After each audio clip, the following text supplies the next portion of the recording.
been dead." "That was clever," Greenberg taunted.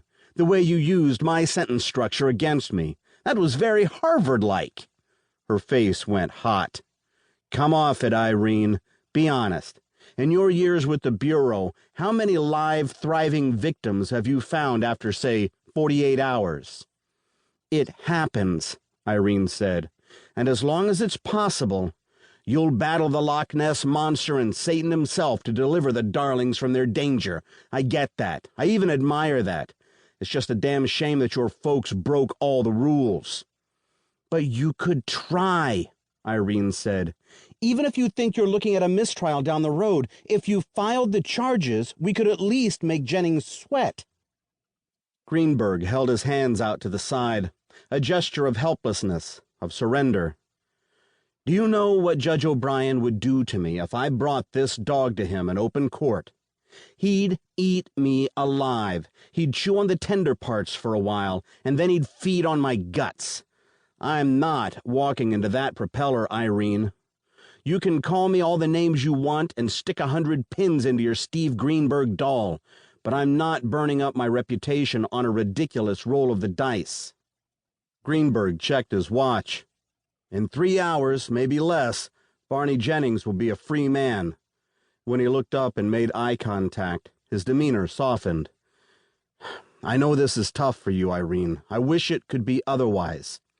He stood, pushing his wooden chair away from the table with the back of his knees. "This is going to sound patronizing as hell, but consider it a learning moment. We have rules for a reason, Agent Rivers." Irene kept her head down, her eyes focused on a pale water ring that had bleached the dark surface of the cheap table. When she heard the door latch and she knew she was alone, she considered succumbing to the pressure that built behind her eyes, but she pushed that emotion away. This was just another case. You win some and you lose some. And if you let cases get inside the wall that was integral to every emergency responder's survival, you vastly increased the chances of ending your life with a pistol in your mouth. Irene was an expert at building and maintaining protective walls, but something about the Jennings case had cracked her foundations.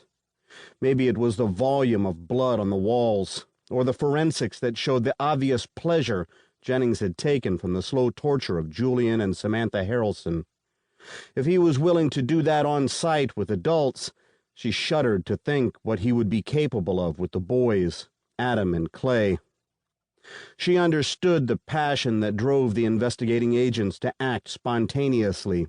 They had been tracking this monster for more than 2 months, and at the time they'd crashed the door without a warrant, they'd had reason to believe that the Harrelson boys were still inside Jennings' squalid little house. One fewer moment of torment had to be worth a lecture from your supervisor, right? Especially when kids were involved. Except the boys weren't there. The investigating agents tore through the house, turning the place upside down, looking for any evidence that would support what they already knew.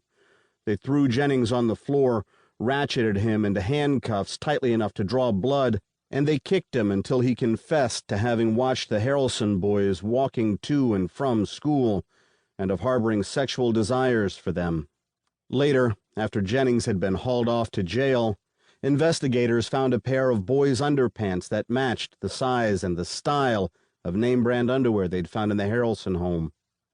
The underpants had been crammed into a drawer in Jennings' bedroom that also held a variety of sadomasochistic sex toys.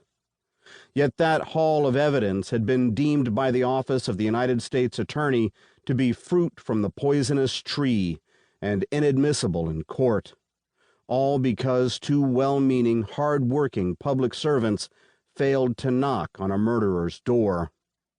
Irene felt numb as she walked out of the federal courthouse onto Washington Street in Alexandria, Virginia, on as beautiful a day as the Washington, D.C. suburb could conjure in early April.